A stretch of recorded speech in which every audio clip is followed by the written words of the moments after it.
Good morning, students. This is Nitin Jain, your accountancy teacher this time. In last video, we had studied what bank reconciliation statement is. पिछले वाले video में हमने जानकारी किया कि bank reconciliation statement आखिर होता क्या है, या ऐसी कौन से कारण, कौन सी ज़रूरत होती है बिजनेसमैन को जिसकी वजह से कि वो बिजनेसमैन उनके यहाँ पर बैंक रिकॉन्सिलेशन स्टेटमेंट बनाती है।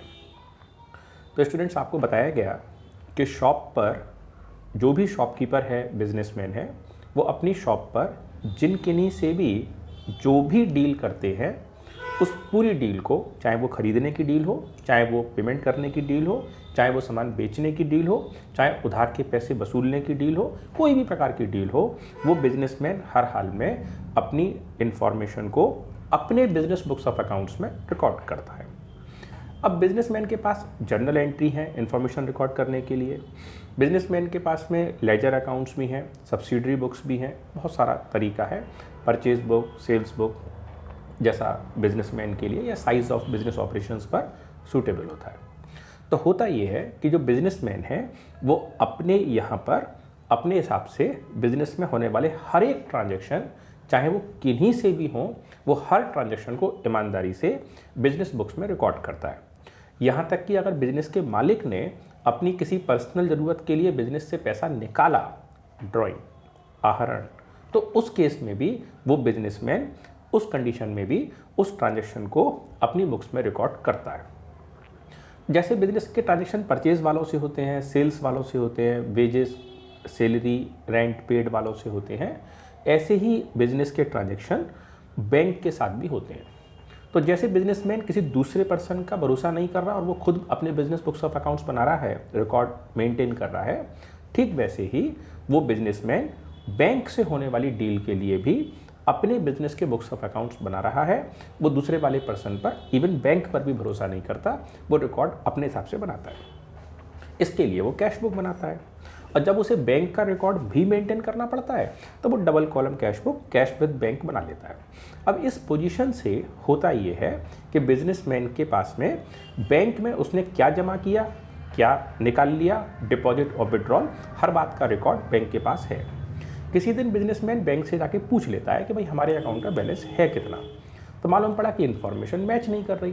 तो अगर ये इन्फॉर्मेशन मैच नहीं कर रही है तो उस केस में वो बिजनेसमैन इस जानकारी को कंफर्म करने के लिए वो बिजनेसमैन बैंक से देखता है कि कितने रुपए का बैलेंस आ रहा है।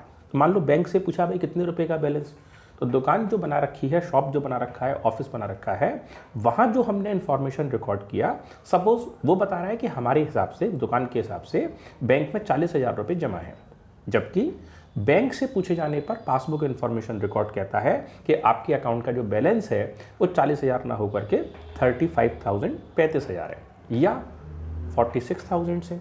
तो दोनों कंडीशनों में हमारा बैलेंस बैंक, दुकान पर रखे हुए बैंक बैलेंस से मैच नहीं कर रहा। तो इस कारण को ढूंढने के लिए हम लोग बैंक रिकॉन्सिलेशन स्टेटमेंट बनाते हैं कि आखिरकार गलती कहाँ और क्यों हो रही है और कौन कौन से रीजंस हैं जिसकी वजह से ये अकाउंट स्टेटमेंट्स मैच नहीं कर रहे हैं। इस गलती में, इस कारण में डिफरेंस आने को लेकर के बहुत सारे कारण हो सकते हैं, लेकिन ये वाले जो 6 कारण हैं जो ऑलरेडी बोर्ड पर लिख करके रखे गए हैं, तो ये 6 ऐसे कारण हैं जो नॉर्मली कोई भी पर्सन जो बिजनेस बुक्स ऑफ अकाउंट बनाते हैं और उनके यहाँ पर अक्सर कर ये वाली गलतियाँ मिल जाती हैं। इनके अलावा भी कुछ गलतियां हो सकती हैं। तो सबसे पहले हमें इन 6 फैक्टर्स को समझना होगा कि ये फैक्टर्स क्या कहते हैं और क्यों इन चीज़ों में फ़र्क आता है। तो इसको एक एक करके समझते हैं, अभी तुरंत बात समझ में आ जाएगी। मैंने स्टूडेंट्स की कन्वीनियंस के लिए, सुविधा के लिए, इन पूरे 6 पॉइंटों को मैंने 2 ग्रुप्स में बांट दिया है। एक है हमारे यहाँ ग्रुप 1, इसमें 3 पॉइंट हैं, और दूसरे 3 पॉइंट ग्रुप 2 में रखे गए हैं। अभी आपको इसका भी कारण समझ में आ जाएगा कि ये 6 पॉइंट हमने एक साथ 1 2 3 4 5 6 क्यों नहीं लिखे, बल्कि हमने 1 2 3 जो हमने इन्फॉर्मेशन लिखा वो वहाँ पर हमने लिखा 1 2 3 और फिर दोबारा से हमने 1 2 3 फिर लिखा। मतलब हमने 6 पॉइंटों की इन्फॉर्मेशन को 2 ग्रुप्स में डिवाइड कर दिया, ग्रुप 1, ग्रुप 2। दरअसल में जो ग्रुप 1 है ये वो इंफॉर्मेशन है जहां पर कि जो बैंक का जो बैलेंस है वो ज़्यादा आ रहा है। जैसे मान लो कि दुकान पर बनाया गया रिकॉर्ड, मान लो दुकान पर बनाया गया रिकॉर्ड ये कहता है कि बैंक में हमारे 40,000 रुपये डिपॉजिट है, लेकिन बैंक से पूछे जाने पर बैंक इंफॉर्मेशन कर रहा है कि आपके अकाउंट के अंदर में 46,000 हैं। मतलब की बात यह कि बैंक के अंदर बैलेंस ज़्यादा शो हो रहा है। तो ये वाली जो 3 गलतियां बोर्ड पर लिखी गई हैं, ये वो 3 गलतियां होंगी जिसकी वजह से बैंक का बैलेंस बढ़ा हुआ होगा। ठीक, इसके रिवर्स में अगर ये वाले 3 में से कोई कारण होगा तो बैंक का बैलेंस कम होगा और शॉप पर बैलेंस ज़्यादा होगा। तो ये कारण है, इसको भी अभी हम लोग डिटेल करते हैं। तो यहाँ पर 1 बाय 1 हमें इन पॉइंटों को समझना है कि आखिरकार ये पॉइंट कैसे कहते हैं, फिर इसके बाद हम इनका सॉल्यूशन समझ लेंगे। It's very easy thereafter. Students, मैं आपको यहाँ एक बात और बीच में पहले क्लियर कर दूँ। बैंक रिकॉन्सिलिएशन स्टेटमेंट जो हम सीख रहे हैं, इसको बनाए जाने के बहुत सारे, लगभग 15 और शायद इससे भी ज़्यादा मेथड्स हैं, और सारे के सारे मेथड बैंक रिकॉन्सिलिएशन स्टेटमेंट बनाने की हेल्प करते हैं, गाइड करते हैं, बैंक रिकॉन्सिलिएशन बनाता है। लेकिन आप किसी एक मेथड की टेक्निक को दूसरे मेथड की टेक्निक से क्लब ना करें, नहीं तो आपको उलझ जाएंगे, आपको कन्फ्यूजन होगा, आपको कुछ हाथ नहीं लगेगा। आप कोई भी एक मेथड फॉलो करिए, आपको डेफिनेटली सारी बात क्लियर समझ में आएगी। ऐसा नहीं है कि कोई एक मेथड सही है कि दूसरा मेथड गलत है, सारे मेथड अपने अपने तरीके से सही हैं। जो आपको सूटेबिलिटी है वो आप फॉलो करिए। मैं आपके लिए जानबूझ करके 2 मेथड्स पर डिस्कशन करूंगा और वो 2 मेथड्स आपको समझ जरूर आएंगे। और सबसे बड़ी बात कि अगर आप इस समय 11th या 12th में पढ़ रहे हैं तो आगे जाकर के जब आप BCom या BBA में पहुंचेंगे या CA में पहुंचेंगे तो वहाँ पर भी ये वाला मेथड कामयाब होगा, वहाँ पर भी काम करेगा। वहाँ पर आएगा cost versus finance reconciliation, same वही मेथड यहाँ पर भी काम कर जाएगा, कोई फ़र्क नहीं आएगा। तो स्टूडेंट्स, अभी हम ये समझने वाले हैं कि आखिरकार ये फ़र्क आया क्यों। तो पहला रीज़न जो है ये है cheques issued but not presented for payment.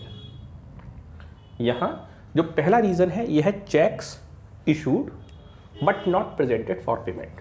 मतलब हमारी दुकान से किसी पर्सन को चेक दे दिया गया, मतलब पेमेंट दे दिया कि भाई तुम बैंक चले जाओ, पेमेंट ले आओ। तो सपोज हमारी ये वाली शॉप थी और ये वाला था हमारा बैंक। आज हमने सुबह के टाइम पर शॉप पर जाकर के देखा, हिसाब लगाया कि हमारा बैंक में कितना पैसा डिपॉजिट है। तो मालूम पड़ा कि शॉप पर जो हमारा बैलेंस है वो सपोज है 20,000, 20,000 रुपये का बैलेंस है। और बैंक में जाकर के पूछा आज सुबह, तो बैंक का बैलेंस भी 20,000 रुपये का है। मतलब पोजीशन सेटिस्फैक्ट्री है कि हमारी इंफॉर्मेशन, बैंक की इंफॉर्मेशन टैली कर रही है, रिकॉन्सिलिएशन की ज़रूरत नहीं है। अब हमने आज दोपहर में अपनी दुकान पर कोई पर्सन आए और हमें उनको पेमेंट करना था, तो उस पर्सन को हमने अपनी दुकान से 4,000 रुपये कीमत का एक चेक दे दिया कि भैया तुम चेक रख लो और बैंक से जाके पेमेंट ले लेना, तुम्हारा हमारा काम पूरा। उस पर्सन को हमने अपनी शॉप से 4,000 रुपये का पेमेंट दे दिया। हमने 4,000 का पेमेंट चेक में दे दिया, चेक इशू कर दिया, चेक दे दिया। तो जैसे ही हमने उस पर्सन को चेक काटा, चेक हैंडओवर किया, ठीक उसी सेकंड हमने अपनी दुकान पर रखे जाने वाले अकाउंट रिकॉर्ड्स के मुताबिक 20,000 का अकाउंट बैलेंस 4,000 रुपये से कम कर दिया। ये बैलेंस माइनस किया है, कम किया है, रिड्यूस किया है, ठीक किया है, सही किया है, गलत किया है? भाई अगर हम अपनी दुकान से किसी को पेमेंट देंगे तो दुकान का बैलेंस कम हो जाएगा, नॉर्मल सी बात है। तो यहाँ पर हुआ क्या कि ये बैलेंस दुकान पर अब जो रिकॉर्ड अवेलेबल हैं वो शो कर रहे हैं कि दुकान का बैलेंस अब है 16,000 रुपये, 16,000। लेकिन इस बारे में अभी तक भी बैंक पर कोई खबर नहीं है, बैंक को कोई जानकारी नहीं है। बैंक में तो इंफॉर्मेशन रिकॉर्ड तब होगी जब वो पर्सन बैंक जाएंगे और अपना चेक बैंक को हैंडओवर करेंगे और बैंक उसका पेमेंट पर्सन को कर देगा।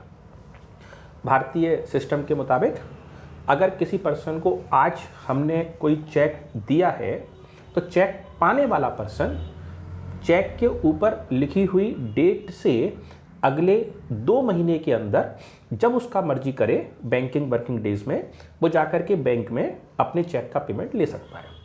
ऐसा कोई ज़रूरी नहीं है कि हमने किसी पर्सन को 23 जून को चेक दिया है तो पेमेंट पाने वाला पर्सन, चेक पाने वाला पर्सन उसका चेक का पेमेंट लेने के लिए बैंक में 23 जून को ही जाए। ये उसकी मर्जी है कि वो 23 जून को जाए, 24 को जाए, 25 को जाए, वो अपनी कन्वीनियंस के मुताबिक बैंकिंग वर्किंग डेज में जा सकता है विद इन 2 मंथ्स। अब हुआ क्या कि हमने तो अपनी दुकान से 20 का बैलेंस 4 कम करके 16 कर दिया, लेकिन वो श्रीमान जी जिनको चेक मिला था वो बैंक पहुंचे ही नहीं। तो अब अगर वो बैंक नहीं पहुंचे तो बैंक में तो एंट्री होगी नहीं। चेक इशूड, हमारी दुकान से किसी पर्सन को चेक इशू कर दिया गया, चेक दे दिया गया, पेमेंट कर दिया गया, लेकिन वो चेक पाने वाला पर्सन चेक को बैंक में प्रेजेंट ही नहीं कर रहा है, वो चेक को बैंक में प्रस्तुत ही नहीं कर रहा कि मुझे मेरे पैसे दे दो। तो बैंक तो डील तभी करेगा ना जब उस पर्सन चेक का पेमेंट, चेक को प्रेजेंट करेगा। अब हुआ ये कि जैसे हमने हमारी दुकान पर आज हमने अपनी दुकान पर आज पर्सन को चेक दे दिया आज, तो दुकान का बैलेंस तो संग की संग कम कर दिया। अब यहाँ पर 2 महीने का समय है, तो ये पर्सन 2 महीने तक कभी भी जा सकता है, 2 मंथ्स। तो हमारी दुकान का बैलेंस बोल रहा है 16,000। हमने यहाँ पर एक दिन बैंक से पूछा कि भाई हमारे अकाउंट में कितना बैलेंस है। तो अगर हम यहाँ बैंक में पूछेंगे जाके कितना बैलेंस है, तो बैंक वाला कह रहा है कि सर आपके अकाउंट में 20,000 रुपये का बैलेंस है। तो बैंक के अकॉर्डिंग तो बैलेंस है 20,000 रुपये का, जबकि दुकान के अकॉर्डिंग बैलेंस है 16,000 रुपये का।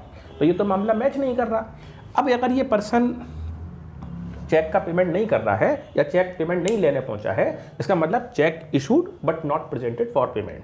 तो ये एक कारण है, एक ऐसा रीज़न है जिसकी वजह से बैंक का बैलेंस पासबुक के बैलेंस से मैच नहीं करता है। तो इस बैलेंस के मैच ना होने के पीछे एक कारण हमने डिस्कस किया, check issued but not presented for payment.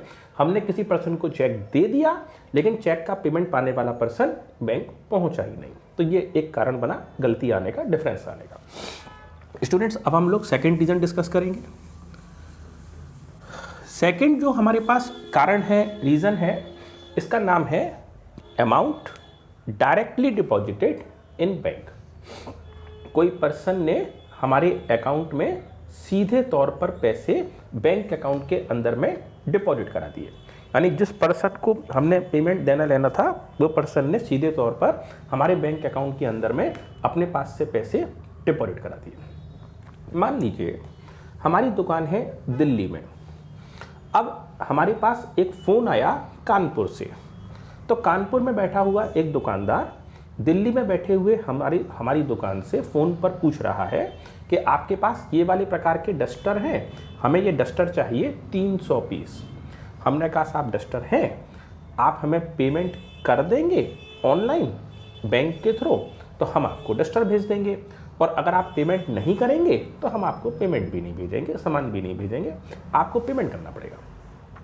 तो कानपुर में बैठा हुआ पर्सन हमारी दुकान पर रखे हुए सामान, उसकी क्वालिटी, उसके रेट्स से एग्री कर रहा है। अब वो कह रहा है कि ठीक है सर, मैं आपको पेमेंट कर रहा हूँ। अब जो पर्सन कानपुर में है वो पेमेंट कर रहा है, तो वो पर्सन ने पेमेंट करने के लिए आपसे, दिल्ली वाले से, आपका बैंक अकाउंट नंबर और साथ में IFSC कोड नंबर, 2 चीज़ें मांगी। बैंक अकाउंट नंबर आपका बैंक का अकाउंट नंबर है, जबकि IFSC कोड आपकी बैंक ब्रांच का नंबर है, जिस बैंक की ब्रांच में आपका अकाउंट है। ये दोनों इन्फॉर्मेशन चाहिए। आपको कोई इसमें डरने की, घबराने की ज़रूरत नहीं है, कोई साइबर क्राइम की ज़रूरत की, घबराने की बात नहीं है। आपका कोई बैंक अकाउंट नंबर ले ले, आपका कोई IFSC कोड ले ले, तो इससे कोई नुकसान की बात नहीं है। वो व्यक्ति कुछ नहीं कर पाएगा सिवाय इसके कि वो आपके अकाउंट में कुछ पैसे डिपॉजिट कर दे, निकाल नहीं पाएगा, तो आपके लिए फ़ायदे की बात। आपने अपनी दुकान का बैंक अकाउंट नंबर दूसरे कस्टमर को दे दिया, कानपुर वाले को भी दे दिया, चंडीगढ़ से ग्राहक आता है उसका भी फ़ोन नंबर दे दिया। कई लोगों को इस तरह की रिकॉर्ड और अकाउंट नंबर दे के रखे हैं। पहली बार डील हुई तो पर्सन अकाउंट नंबर मांग रहा है। अब अगली बार डील होगी तो वो पर्सन कई सारी बार बिजनेस प्रैक्टिसेस में ऐसा करते हैं कि पहले ही पैसे भेज देते हैं, अब बाद में उसका स्क्रीनशॉट लेकर के पार्टी को भेज देते हैं, भाई हमने आपके अकाउंट में इतने पैसे भेजे हैं, आप हमारा सामान भेज दीजिए। अब फिर से वही वाली बात, हमारी दुकान जो थी, शॉप जो थी, उसमें सपोज आज सुबह जब हम बैंक में आए थे तो हमने पूछा कि हमारे अकाउंट का बैलेंस कितना है। तो सपोज शॉपकीपर कह रहा है 25,000, 25,000। Student now take care one thing, जैसे इस समय हम पॉइंट नंबर 2 की बात कर रहे हैं और हमने यहाँ पर बैलेंस 25,000 एज्यूम कर लिया है, जबकि पॉइंट नंबर 1 के केस में हमने बैलेंस 20,000 एज्यूम किया था। तो इससे कोई फर्क नहीं पड़ेगा, ये तो आपको दोनों जगह इक्वल बैलेंस एज्यूम करना है ताकि आपको बात समझ आए। इससे कोई मतलब नहीं है कि इस बैलेंस में कितना था, इसमें बैलेंस कितना है, वो अलग अलग हो सकता है, सिर्फ समझने के लिए बात। तो शॉप पर जो रिकॉर्ड्स थे वो इंडिकेट कर रहे थे कि हमारे बैंक अकाउंट में 25,000 का बैलेंस, जबकि जो बैंक का बैलेंस है वो हमने आज सुबह पूछा तो वो बैलेंस भी 25,000 रुपये का। तो दोनों तरफ मामला इक्वली टैली, बिल्कुल सारा कुछ वेल एंड गुड। लेकिन 2 घंटे बाद 3 घंटे बाद हमारी दुकान पर दिल्ली में से हमारे बैंक अकाउंट के अंदर में लुधियाना से, चंडीगढ़ से, मेरठ से, करनाल से, आगरा से, कानपुर से, बहुत सारी जगह से जहाँ जहाँ हमारा माल जाता है, गुड्स जाता है, वहाँ से हम पे पेमेंट आ गया। तो अच्छे खासे पैसे आ गए। तो अब मान लो हमारी दुकान पर आज दिन भर में 80,000 रुपये आ गए डायरेक्टली डिपॉजिट।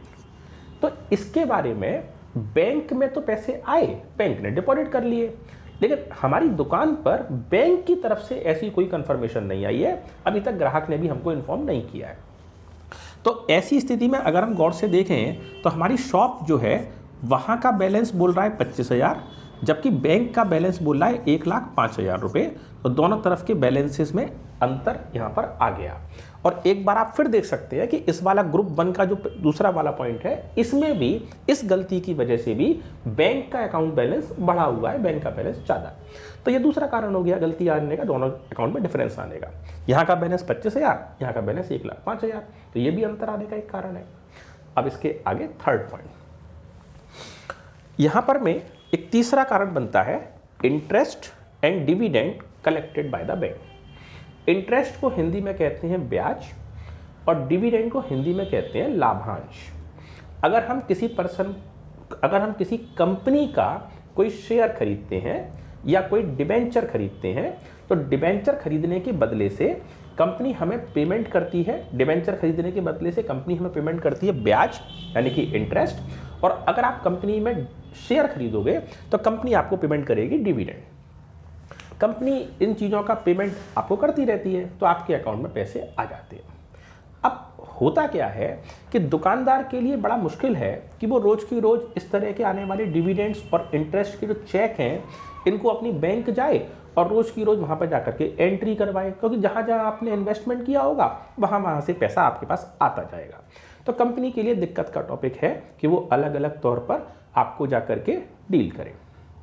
तो इस पोजीशन में कंपनी क्या काम करती है, एक जो दुकानदार है वो क्या करता है कि वो अपनी इन्वेस्टमेंट कंपनी, जिस कंपनी में उसने शेयर खरीदा है, जिसमें उसने डिबेंचर खरीदा है, उस वाली कंपनी में जाकर के या एड्रेस से, टेलीफोन से या मैसेज से या मेल के थ्रू कंपनी इन्फॉर्म कर देता है, कंपनी को दुकानदार इन्फॉर्म कर देता है कि मेरे तरफ में जो इंटरेस्ट का या डिविडेंड का पैसा आप भेजोगे वो मेरी दुकान के एड्रेस पे मत भेजना, बल्कि मेरे बैंक के एड्रेस पे भेजना।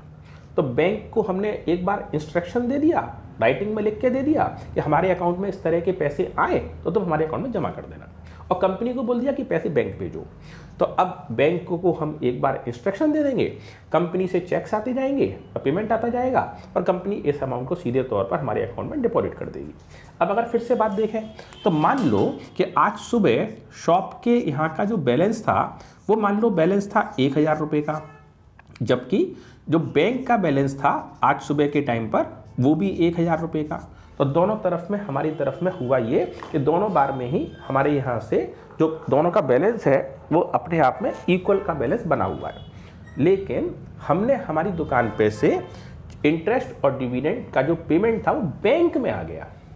तो मान लो कि डिविडेंड के नाम पर सपोज 200 रुपये आ गए, तो 200 रुपये आपके पास आ गए, तो बैंक का अकाउंट बैलेंस कितना पहुंच गया, 1,200 रुपये, जबकि शॉप पर कोई खबर नहीं है तो शॉप का बैलेंस बना रहेगा 1,000 रुपये।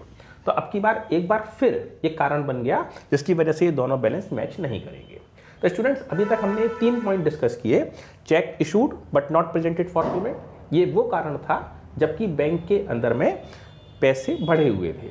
सेकंड नंबर था अमाउंट डायरेक्टली डिपॉजिटेड, ये भी वही कारण है जब बैंक में पैसे बढ़े हुए हैं। और तीसरा कारण है इंटरेस्ट और डिविडेंड, ये भी वही कारण है जिसमें बैंक में पैसे बढ़े हुए हैं।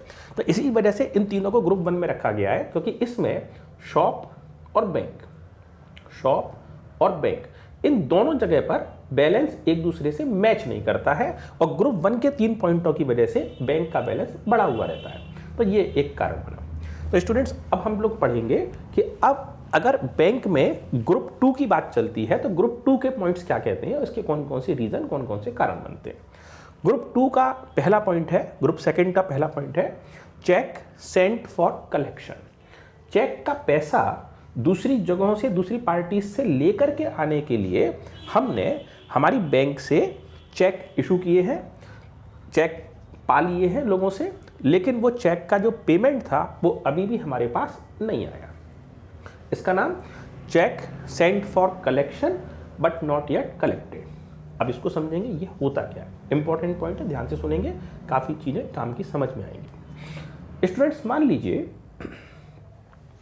ये वाला एक कोई शहर है और इस शहर के अंदर में सपोज ये वाला एक कोई सिटी है, शहर है। इस शहर में एक पर्सन की दुकान है और ये दुकान होलसेल शॉप है और ये दुकान इस पर्सन की यहाँ है, एक बड़ी दुकान है और ये दुकान यहाँ पर है। इस दुकान पर जो दुकान है बड़ी दुकान है, होलसेल की दुकान है। तो इस दुकान पर जो भी सामान बेचा जाता है वो आसपास के छोटे दुकानदार इस दुकान से सामान लेने आते हैं। तो मान लो कि एक ग्राहक आता है यहाँ से, एक और आता है यहाँ से, एक और आ जाता है, वो यहाँ से आ जाता है, एक और, एक और, एक और, एक और, एक और, एक और, एक और। लगभग पूरे शहर में हमारे लोगों की कवरेज है और अलग अलग एरिया में से, एक सिटी में से कई सारे कस्टमर हम पर आते हैं और ये अपनी छोटी छोटी दुकानें हमारे एरिया में चलाते हैं। तो इस कंडीशन के अंदर में हमारे यहाँ पर जो दुकानें चलाई जाती हैं, इसमें हमारी दुकान की एक बिजनेस प्रैक्टिस है। तो हमारी दुकान की पॉलिसी, बिजनेस प्रैक्टिस ये कहती है कि आप हमारी दुकान से जिस किसी दिन सामान खरीदेंगे, आप हमारी दुकान से जिस किसी दिन सामान खरीदेंगे उसके, आप हमारी दुकान से जिस किसी दिन सामान खरीदेंगे उसके 7th डे, 7 दिनों के बाद आपको पेमेंट करना पड़ेगा। अब ये 7 दिनों के बाद पेमेंट का क्या मतलब, जैसे मान लो ये वाला कस्टमर फ्राइडे को आया, शुक्रवार के दिन, तो इसको हमारी दुकान क्या ऑफर कर रही है कि साहब 7 डेज 1 वीक क्रेडिट साइट है, 7 दिन की उधारी है, आप ये पेमेंट 7 दिन के बाद दीजिएगा। तो उसका पेमेंट देने का टर्न नेक्स्ट फ्राइडे आएगा। ये वाला जो दुकानदार है ये हमसे सामान लेके गया मंडे, सोमवार को, तो इसका पेमेंट देने का नंबर अगले वाले सोमवार को आएगा। ये वाला जो ग्राहक है ये सामान ले गया वेडनेसडे को, ये ले गया थर्सडे को, एक ले गया सैटरडे को। तो अलग अलग जिस दुकानदार का जब कन्वीनियंस होगा तब आएगा वो अपनी सुविधा से। तो ये दुकानदार, अलग अलग एरिया में रहने वाले दुकानदार अपनी अपनी कन्वीनियंस के मुताबिक हमारी दुकान पे सामान लेने के लिए आते गए। अब हमारी दुकान पर क्या होता है कि हमारी शॉप पर पोजीशन ये है कि हम अपनी दुकान मंडे से लेकर के सैटरडे तक अपनी दुकान खोलते हैं और संडे के दिन हम अपनी मोटरसाइकिल लेकर के और पूरे शहर को विजिट करते हैं और इन दुकानदारों के पास जाकर के इनसे बात करते हैं कि ये दुकानदार की दुकान है या नहीं है या क्या पोजीशन है। इन दुकानदारों से मुलाकात करते हैं, साथ में इस बात की कोशिश करते हैं कि ये दुकानदार हमें हमारे द्वारा बेचे गए सामान का पेमेंट आज कर दें। तो जैसे ही इन दुकानदारों से पेमेंट की बात करी जाती है तुरंत प्रॉब्लम क्रिएट हो जाती है। अब प्रॉब्लम कैसे क्रिएट होगी, मान लो कि ये वाला दुकानदार हमसे फ्राइडे को सामान लेके गया है, शुक्रवार के दिन, आप संडे के दिन उसकी दुकान पे पहुंच जाओ, फिर बोलो कि लाओ भाई पेमेंट करो, तुम सामान लाई थी हमारी दुकान से। तो वो फ्राइडे वाला कहेगा ना कि भाई तुम्हारी दुकान के ऊपर तो 7 डेज की उधारी का बोर्ड लगा हुआ है और तुम पेमेंट मांग रहे हो आज, ये क्या मतलब है। तो आपको पेमेंट आपका 7 डेज के बाद मिलेगा, नेक्स्ट फ्राइडे को।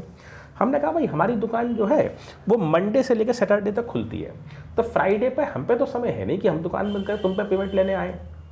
तो हम पे तो संडे का दिन है, संडे को पेमेंट देना पड़ेगा, संडे का ही दिन है हम पे। दुकानदार कह रहा था आपकी दुकान पे फ्राइडे का दिन का एग्रीमेंट है, मैंने फ्राइडे को सामान खरीदा है तो मैं नेक्स्ट फ्राइडे को पेमेंट दूंगा, मैं पेमेंट नहीं दूंगा। तो अब दोनों लोगों में झगड़े वाली बात, ये वाला पर्सन कह रहा है मैं मंडे को पेमेंट करूंगा, ये वाला पर्सन कह रहा है मैं ट्यूसडे को करूंगा, ये वेडनेसडे को करेगा और ये पर्सन सैटरडे को करेगा। तो ये दुकानदार भी अपनी अपनी जगह ठीक है। तो इसका एक सोल्यूशन निकाला गया।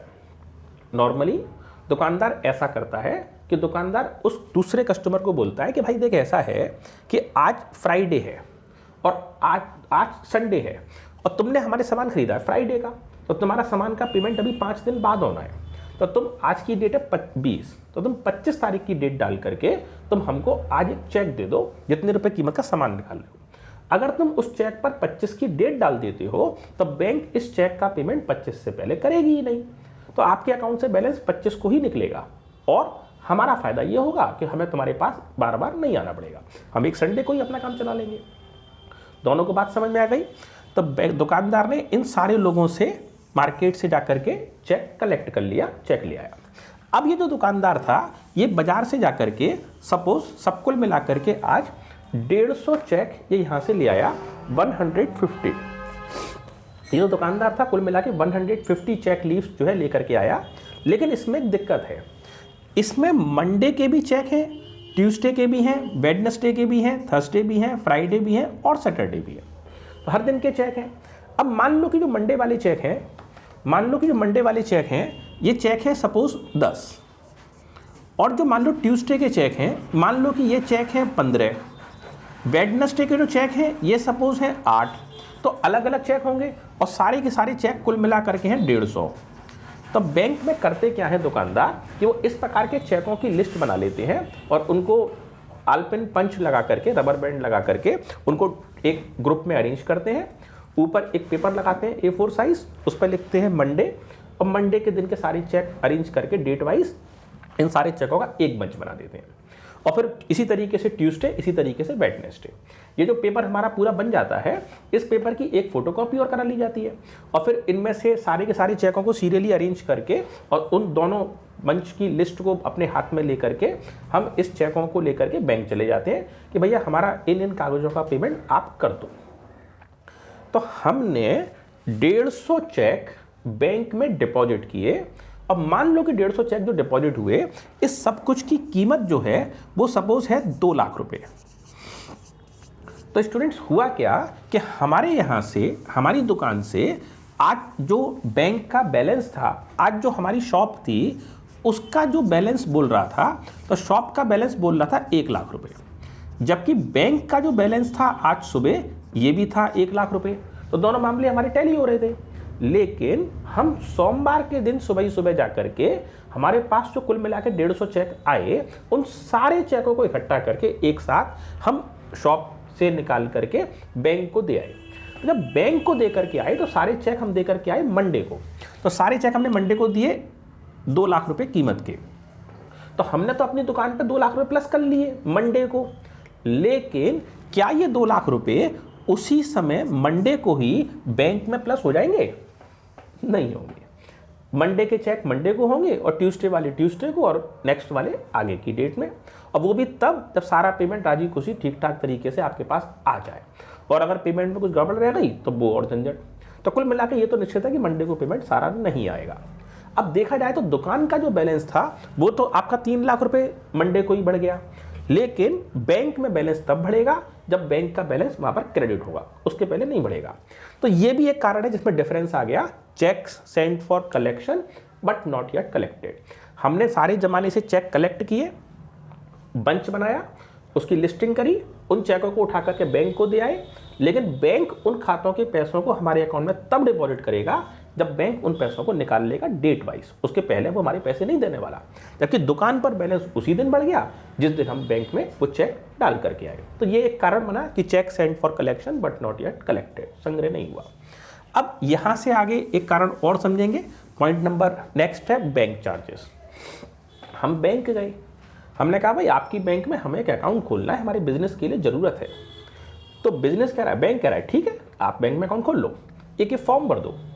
तो जब आप बैंक में फॉर्म भरोगे तो वो आपका एड्रेस, आपका other details, mobile number, nominee का नाम, आपका फोटोग्राफ, आपकी आइडेंटिटी, आपका एड्रेस प्रूफ, कई सारी चीज़ों को वो आपसे मांगेगा। आधार कार्ड, पैन कार्ड, कई चीज़ों को बैंक का ऑफिसर मांगेगा। तो वो सारी चीज़ें आप बैंक को हैंड ओवर कर दोगे, बैंक वाला अकाउंट खोल देगा। उसी फॉर्म पर एक और क्लॉज लिखा होगा, एक और कंडीशन लिखा होगा।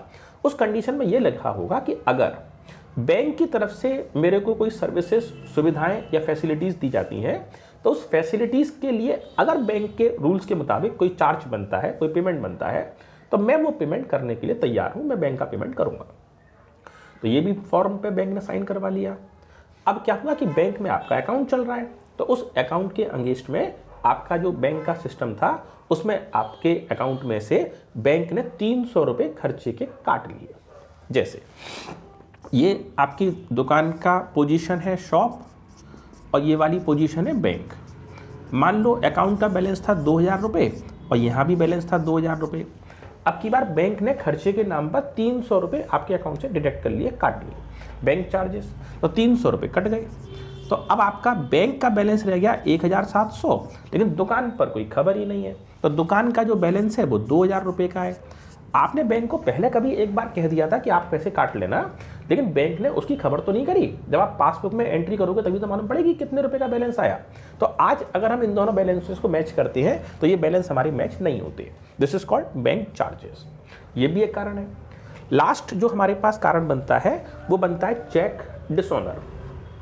सिग्नेचर मैच नहीं हो रहे हैं, अकाउंट में सफिशिएंट बैलेंस नहीं है, या कोई और इस तरह की समस्या है, चेक में सफिशिएंट बैलेंस नहीं है, तो हैंडराइटिंग बदल गई, कटिंग हो गई, ओवरराइट, बहुत सारे रीज़न बन सकते हैं। तो इन कारणों से भी हमारे पास में बैंक का जो बैलेंस है वो हमारा मैच नहीं करता है। तो अब की बार भी क्या होता है कि अब की बार भी जैसे शॉप का बैलेंस है और ये बैंक का बैलेंस है, तो इस कंडीशन में शॉप का बैलेंस बढ़ा हुआ रहता है और बैंक का बैलेंस कम हो जाता है, क्योंकि बैंक में पोजीशन बदल गई। तो this is called bank cheque dishonour. ये भी एक कारण। तो स्टूडेंट, अभी की इस क्लास में हमने इस बात को समझा जाना कि बैंक रिकॉन्सिलिएशन स्टेटमेंट क्या होता है, यानी कि दुकान पर बनाई जाने वाली कैश बुक का बैंक कॉलम और पासबुक का जो स्टेटमेंट है वो एक दूसरे से बैलेंस वाइज मैच नहीं कर रहा है। तो हम उस गलती को ढूंढने के लिए जो स्टेटमेंट बना रहे हैं उसका नाम bank reconciliation statement. Bank reconciliation statement में ये डिफरेंसेस जो आते हैं, इन डिफरेंसेस के आने के पीछे 6 मेजर रीजन है और इन 6 रीजन्स में से 3 रीजन्स हमने ग्रुप 1 में रखे हैं और बाकी के 3 रीजन ग्रुप 2 में रखे हैं। इनको इस तरीके से ग्रुपिंग करने के पीछे हमारा मोटिव ये है कि जो पहले वाले 3 हैं ग्रुप 1 के, मैंने समझाए, एक्सप्लेन किए, तो जो पहले वाले ग्रुप 1 के 3 पॉइंट हैं वो ये सजेस्ट कर रहे हैं कि आपके यहाँ पर बैंक के अंदर बैलेंस बढ़ा हुआ है और दुकान का बैलेंस कम है, जबकि ये वाले 3 रीजन इंडिकेट करते हैं कि आपकी दुकान के अंदर का जो बैलेंस है वो बढ़ा हुआ है और बैंक का बैलेंस कम है। कल जो नेक्स्ट वीडियो आपका अपलोड होगा उसमें हम लोग जो है इस वर्किंग से कंसर्न इसका न्यूमेरिकल एप्लीकेशन देखेंगे और आपको ये चीज़ समझ में आ जाएगी। मैंने आपसे वीडियो के बीच में कहा था कि बैंक रिकॉन्सिलिएशन बनाने के बहुत सारे मेथड्स हैं और आप एक मेथड की इंफॉर्मेशन दूसरे मेथड में इंसर्ट ना करें, लेकिन ये जो 6 पॉइंट बोर्ड पे लिखे गए हैं पीछे की तरफ में, ये सारे के सारे पॉइंट एज इट इज़ हैं, सारे मेथड्स में सिमेट्रिकल हैं, कॉमन है, इसमें कोई डिफरेंस नहीं। आगे जो मैथमेटिकल एप्लीकेशन आएगा उसमें इसका फर्क आएगा और वो हम अपने अपने स्टाइल से रिकॉन्सिलिएशन सीखेंगे। तो thanks students for watching this video and please subscribe the channel and go ahead. Thanks for